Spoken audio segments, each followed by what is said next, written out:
What's going on, everyone? Today we're going to be playing Horace. Not really too sure what the game is about, but only one way to find out.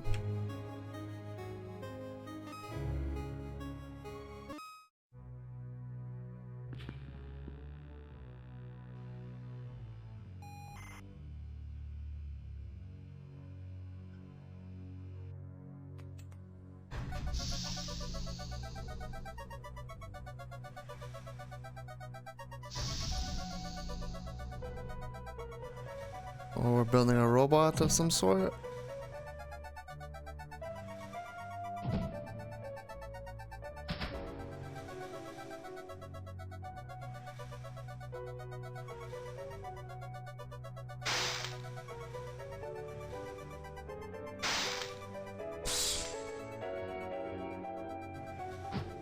First robot.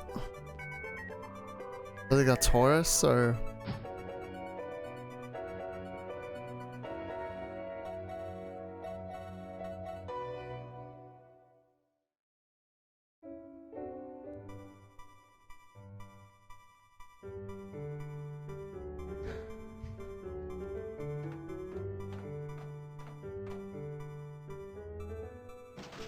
Horace Man 2.0.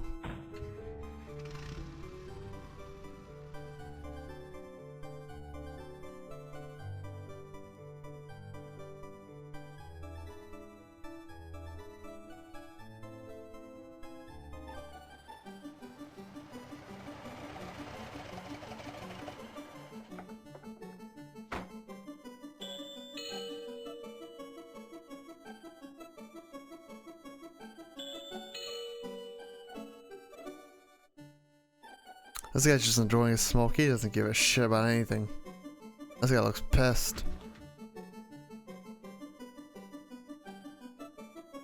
In that moment when Minecraft has better graphics in this game.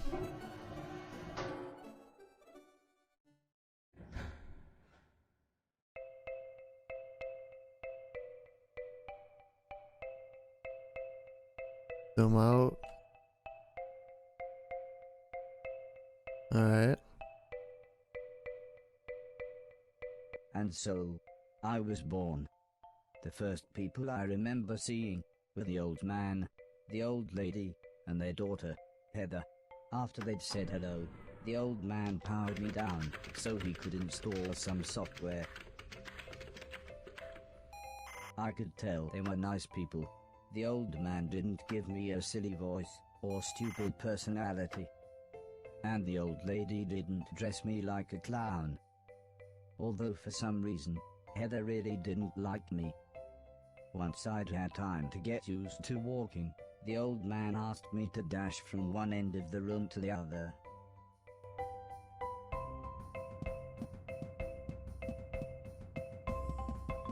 As one fast robot. Like, doing the Naruto run? Let's go raid, man. Raid F51. Next, the old man spent a couple of hours building some wooden platforms. He said he wanted me to jump up them, but I must admit, I was scared. It wasn't until I saw Heather and her mother happily climbing up them that I decided it might be okay. Alright.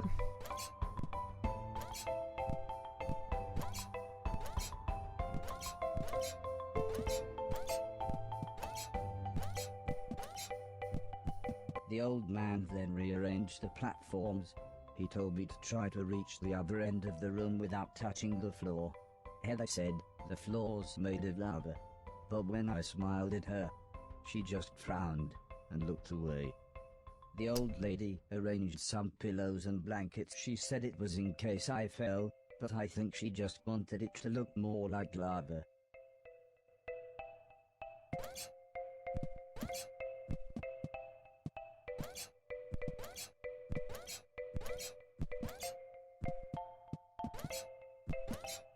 Oh, let's go.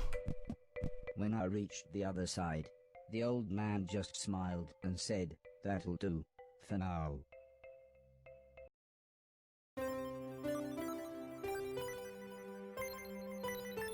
Chapter 1, Learning to Walk. I think we already know how to walk.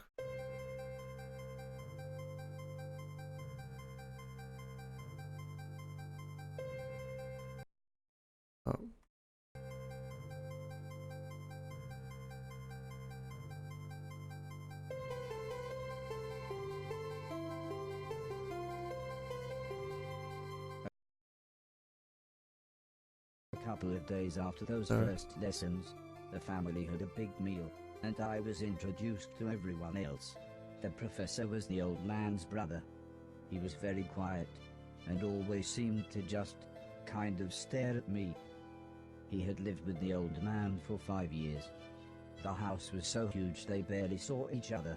He preferred instead to stay in his room, leaving everything up to Well, his butler. honestly, I Mr. wish they had the graphics a little He bit better. insisted everyone call him, although the professor always called him Anton. For a while, he called me the yellow bastard. But the old man made him stop, as he thought it sounded racist. Let me fight him. Mr. Silton was the old man's driver. Before he worked here, he'd gotten in with some bad people and was the driver in a post office robbery, although it all went wrong for some reason. Mr. Silton showed me a video of his band. I'm sure some people must like it, but I just found it terrifying. Then there was Alice. She was the Good throw. What the hell's she this was a nice graphics? old lady. When she was younger, she had been a TV chef. Then, years later, she had a small part in Coronation Street. Mr. Silton said, before she worked for the old man, Alice was quite a hoarder. She kept old newspapers and bicycles. And something about a poo in a shoebox. Okay, that's weird.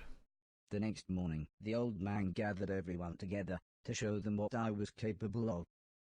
"What Let's else do does this." he do?" asked Mr. Silton. The old man smiled. "He can help around the house." "Could he help me with my newspaper collecting?" asked Alice. "I'm not sure that's a good idea," said the old lady, "but he can do all sorts of jobs." "Yeah," said Mr. Silton, "shove a stick up his ass and he can do Deck's job." Can I fight him? Now, said the old man, "we have company," pointing to some important-looking people.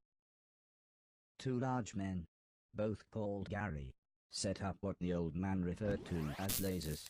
He said again, I should try to get from one end of the room to the other, but I shouldn't be worried, as I had a special chip which meant no matter how damaged I was, I couldn't die.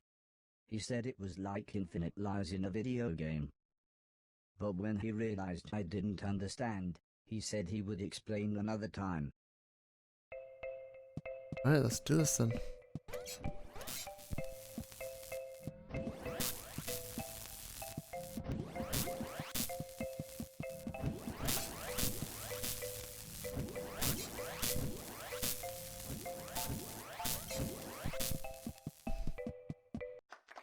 Everybody clapped, except the important-looking men. "Not exactly a cold, calculated killer, is it?"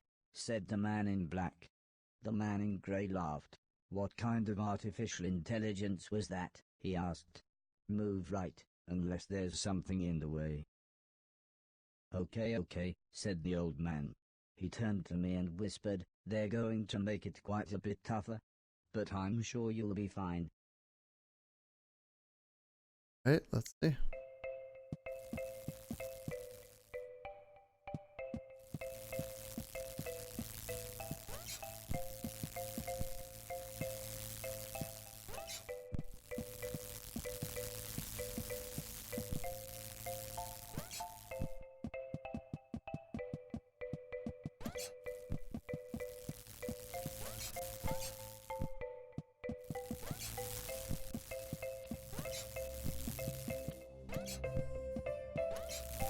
Oh shit.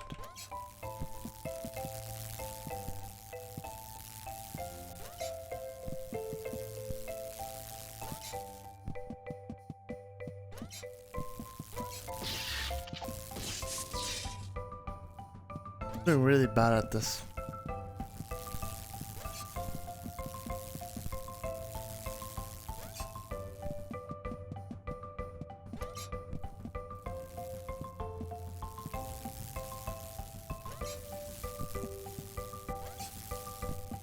See how those lasers on top can catch you when you get you when you jump.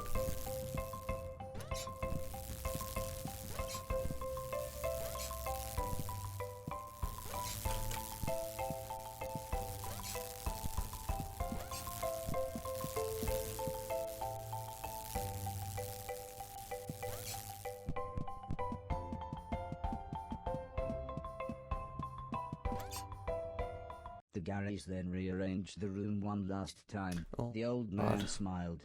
Now, there's no need to look so glum, he said. I'm still happy with everything you've done today. So this time, I was determined to do him proud.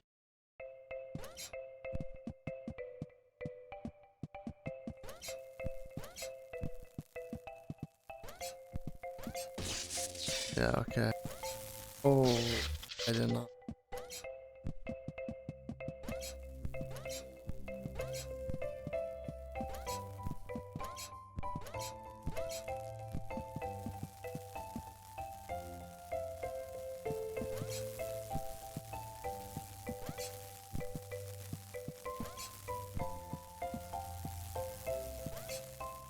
There we go.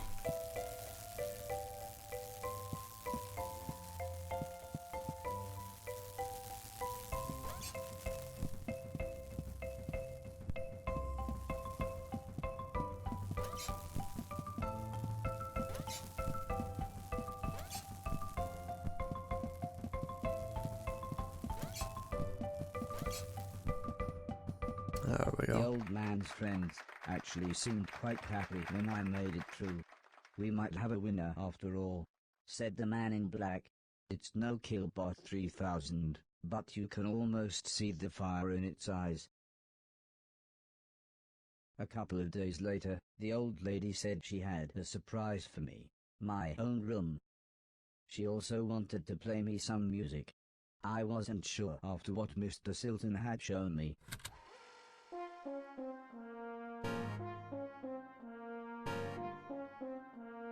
My dude looks like he's enjoying this.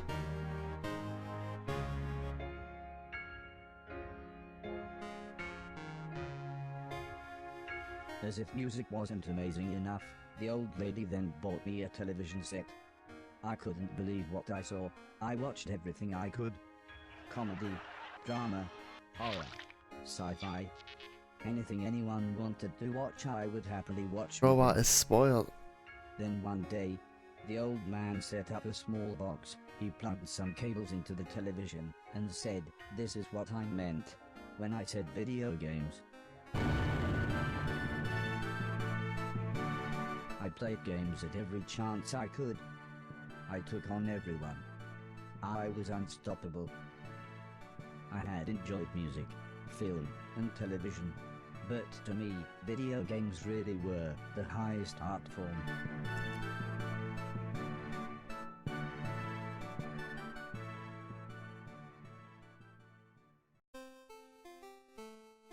Table tennis for two.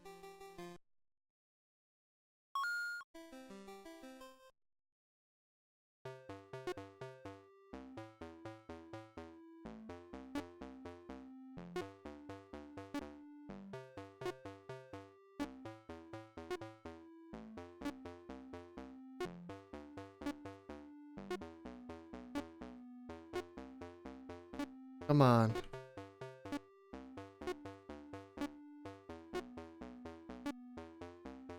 There we go.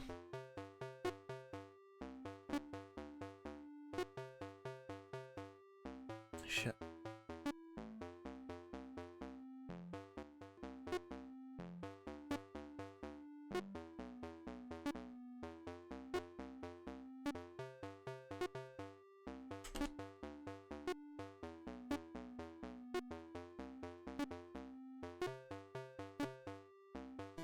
There we go. Winner. Heather's birthday was a couple of months later. Her mum and dad had bought her a camera and arranged a day out by the sea.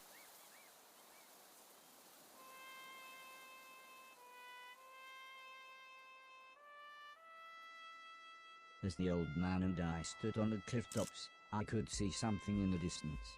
I wasn't sure what it was, so I asked the old man. He said it was a battleship that had sunk in the 1940s. But he looked so sad when he spoke about war.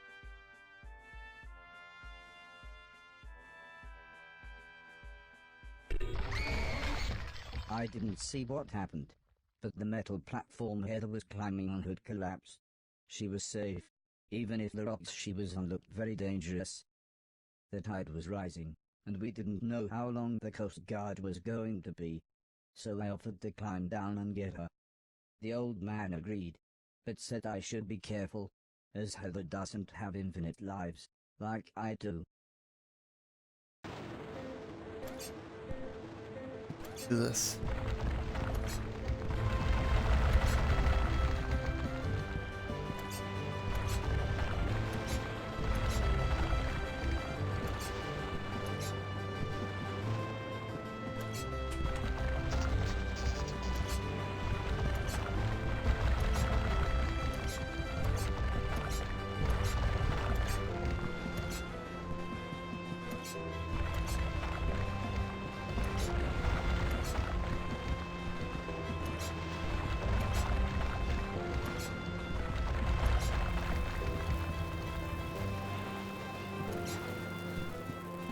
Heather was unconscious, and her leg was broken, so I picked her up as gently as I could.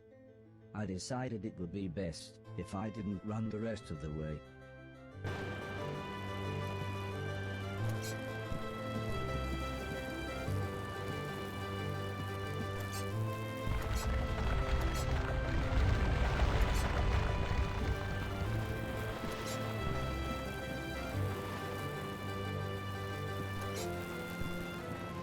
Close one. Oh! There we are.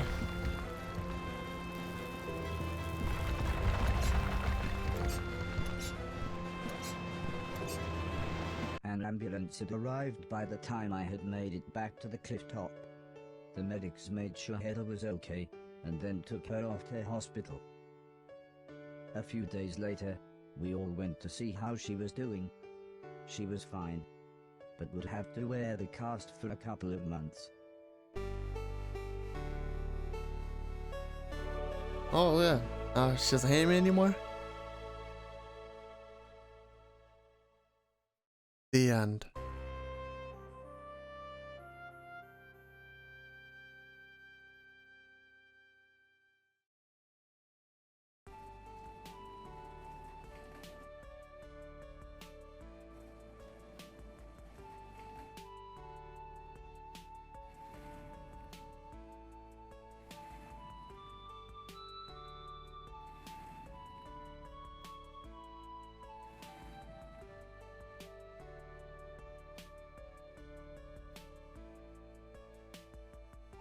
Once Heather got to know me, we became good friends. We enjoyed the same films and TV. She was also annoyingly good at some of my favorite games. After a while, she became very interested in how I worked. Soon she knew as much about me as the old man did, if not more.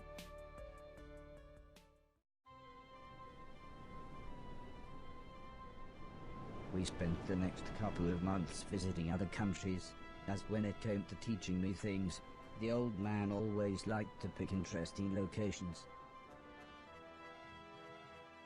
He had explained the basics of mathematics to me at the Great Pyramid of Egypt.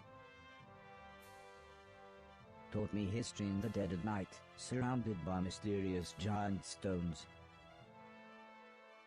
And even showed me science in action high up in a hot air balloon. This is why I was surprised when the old man took me to a restaurant. It was nice, but it seemed very somber compared to the previous grand locations. He said he just wanted to chat, and this was nice and quiet. Plus it was his favorite place to eat.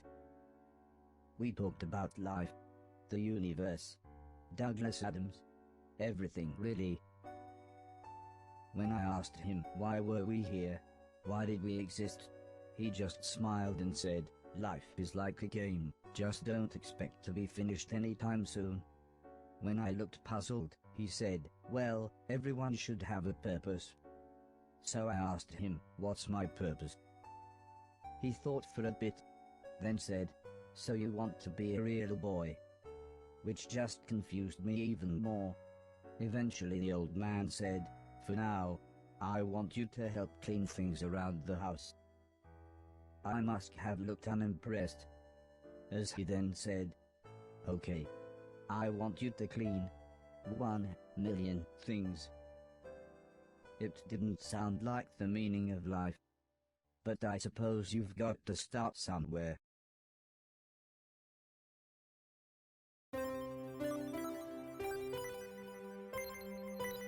Learning my purpose. The next day, the old man said he wanted to install some more software, so he powered me down. When I came to, he said Mr. Silton had a joke for me, and that I should pull his finger. I don't think I got the joke. So the old man powered me down again. This time when I pulled Mr. Silton's finger, I got the joke. But it wasn't very funny. The old man then explained that he had installed a special chip which allowed me to clean away anything that was broken. He said it also tells me how many things are nearby, and how many smaller things are in a bigger thing. It all sounded very complicated, but he said all I really had to do was pause, and it would bring up all the information I needed. He then said he wanted me to find and clean all of the items in the room. He told me there would be some chains to climb, but that would be nice and easy, as I just had to press up. He then finished by saying, when I had collected all the items, I should come back here.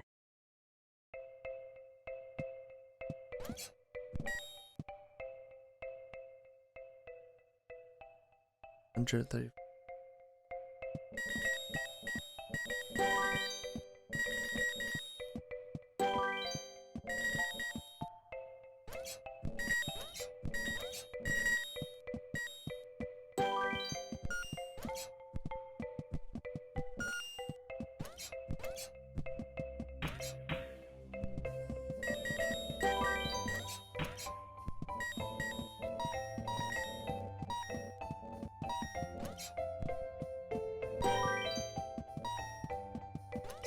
We can jump on the garbage can.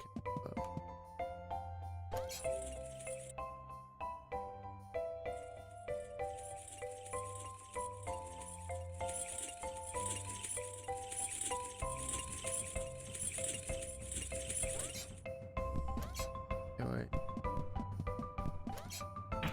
There we go.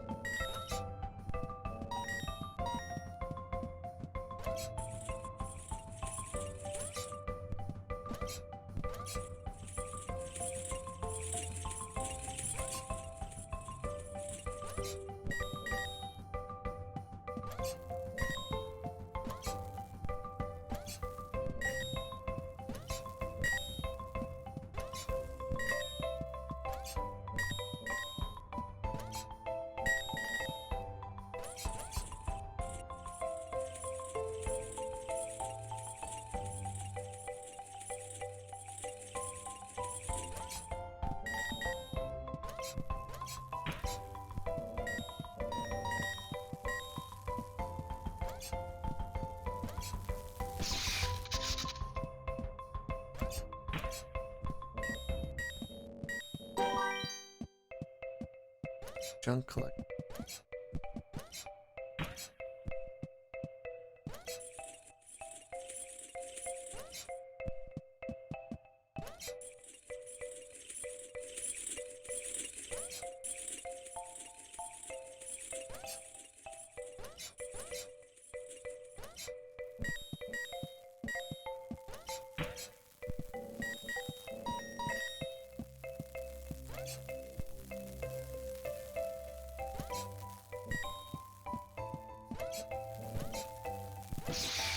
Damn it.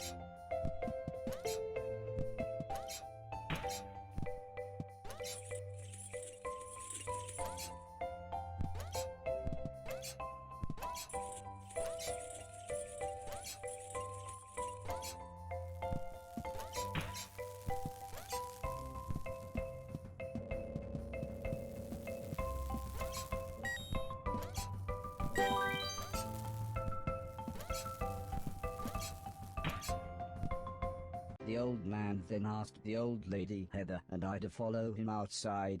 I was happy too, as it was a lovely hot day. The old man said he was worried that Alice had been calling again. She had filled up a small barn with old bicycles and newspapers. Heather said, "This would be a perfect chance to properly test my new powers." The old man thought for a second, then said, "Using the steptoe chip, I should find and clean at least 300 things." When we explained to Alice what we wanted to do, she seemed scared. But after the old lady kindly explained that, well, the barn was starting to smell, she said it would be okay. "One last thing," said the old man. "If you want to use a door, just push up." When I was about to enter the old barn, Mr. Silton said he had seen some mushrooms growing inside. He asked me to give him any that I found. He then winked, but I wasn't sure why. He wants the shrooms.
Any doors up here?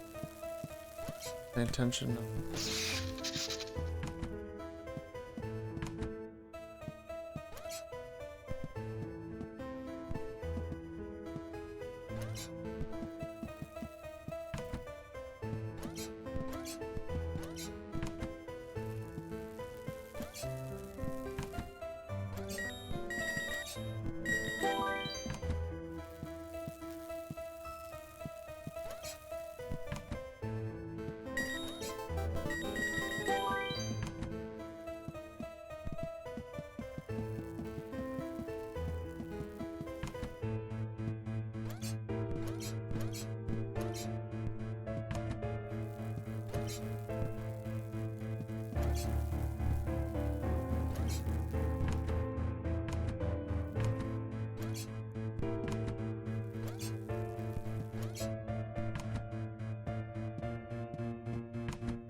There. How much junk do I have left?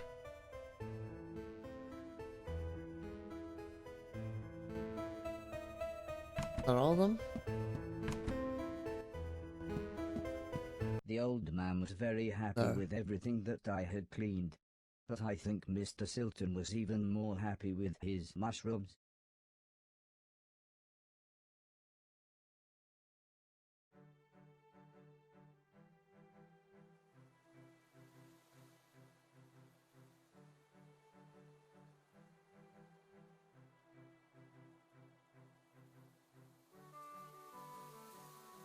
It wasn't the days getting shorter, or the evenings getting colder.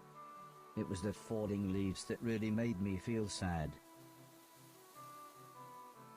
As we watched the trees blowing in the breeze, the old lady said, "The leaves must fall before the blossom comes." She had already explained the seasons to me, so for once, I actually understood. But it didn't make me feel any better. The old lady obviously had enough of my moping, and said, "Right, next week we're going to have a party."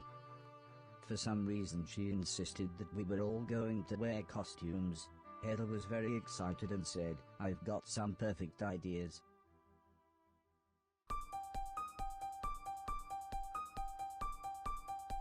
Halloween.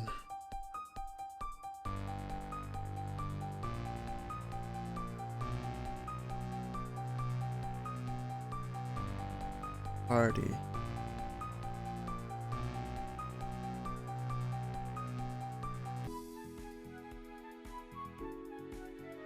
It was terrifying.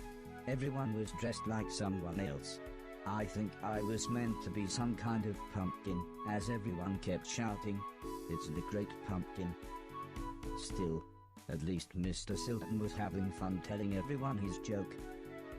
And I suppose Heather's costume was quite flattering. After what seemed like forever, everybody left, and things got back to normal. Heather was allowed to watch a scary film before she went to bed, but I had to help Alice and Mr. Deck clean up. I wasn't happy about this, but the old man said if I was quick, then I could watch the end of the film with them. Alice was vacuuming, and Mr. Deck was taking down the decorations, so I thought I should clean up the plates and glasses.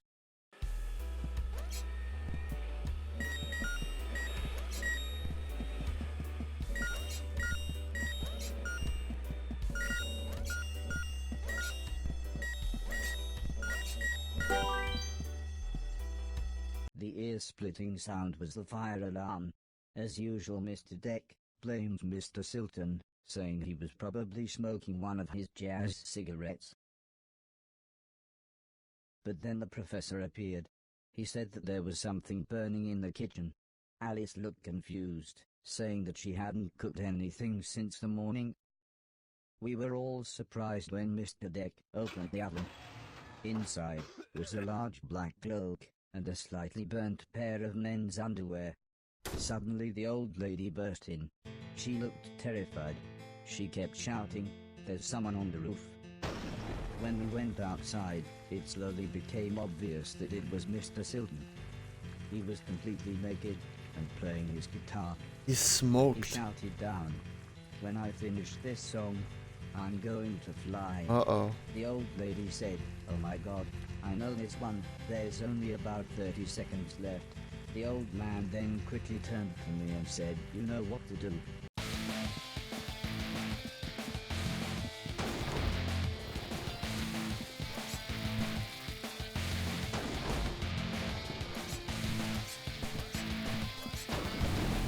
Oh my.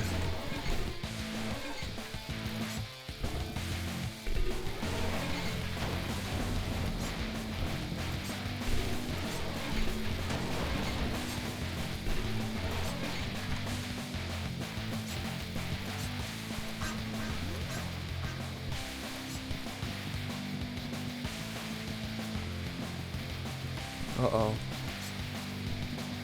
By the time I had made it up to the roof, Mr. Silton was beside the edge. I tried to calm him down, but he was acting even more bizarre than usual.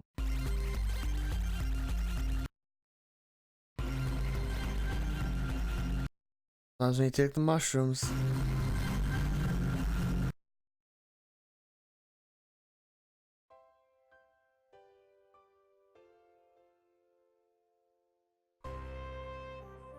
Oh. Local idiot. After an hour or so, Mr. Silton was fine. He said he had eaten some bad magic mushrooms. Part of me wondered why he hadn't doubled in size. Still, he was soon laughing and joking with the paramedics. One of them said he looked like the world's worst clown. I don't think Mr. Silton liked that, so he told his own joke. But that just made the other paramedic call him Marshmallow Marceau. I don't think he liked that either. But at least he was still in one piece.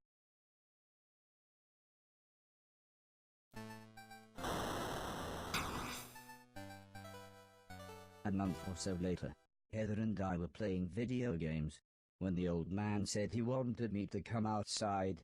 He said it had been a year since I had arrived, so he had a present for me. He placed the teddy bear high up on a wooden platform. He then told me I should try to pick it up.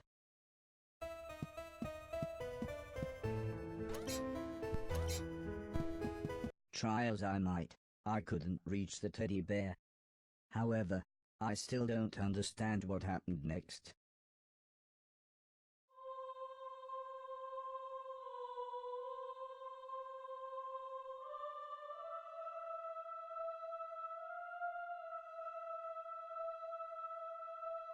Oh. Attack?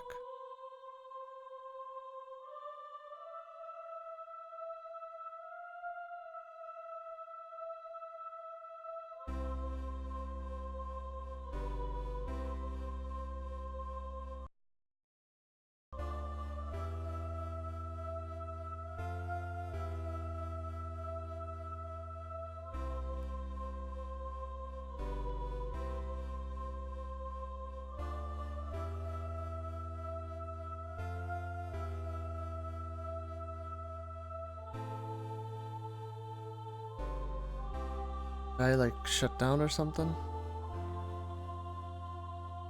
Am I in shock? I don't know.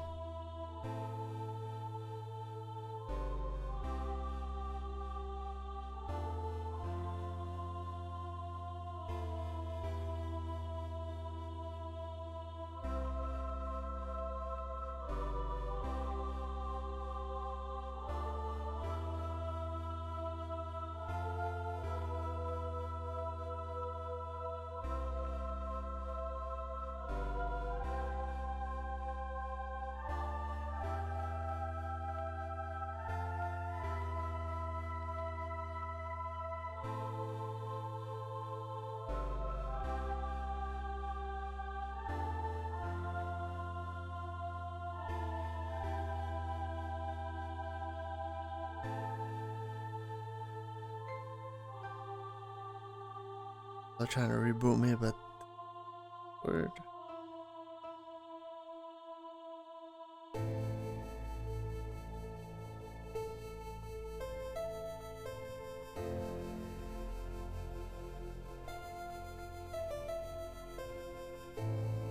That's gonna beat the shit out of me till I up.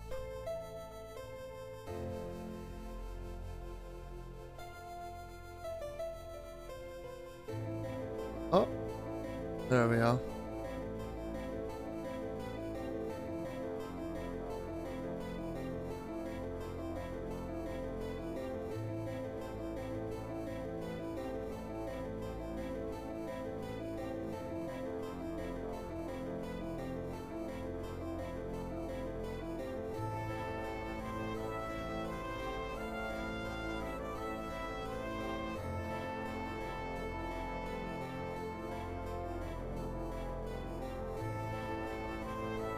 R.I.P. old man.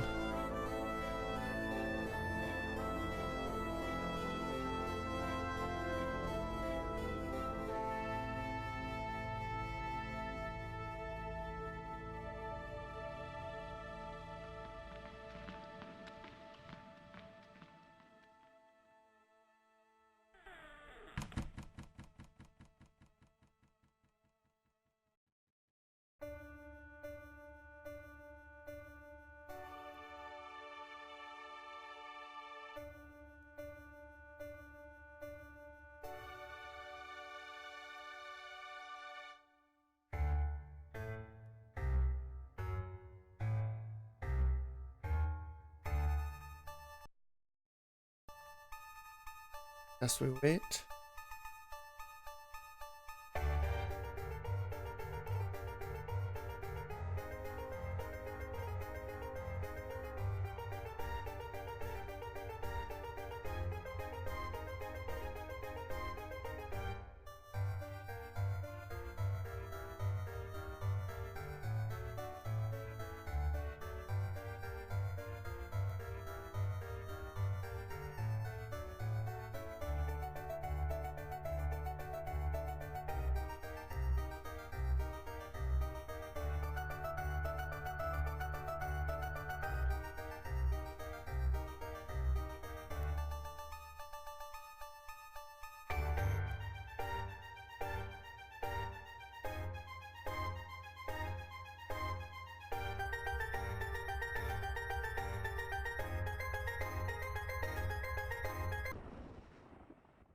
Was I dead?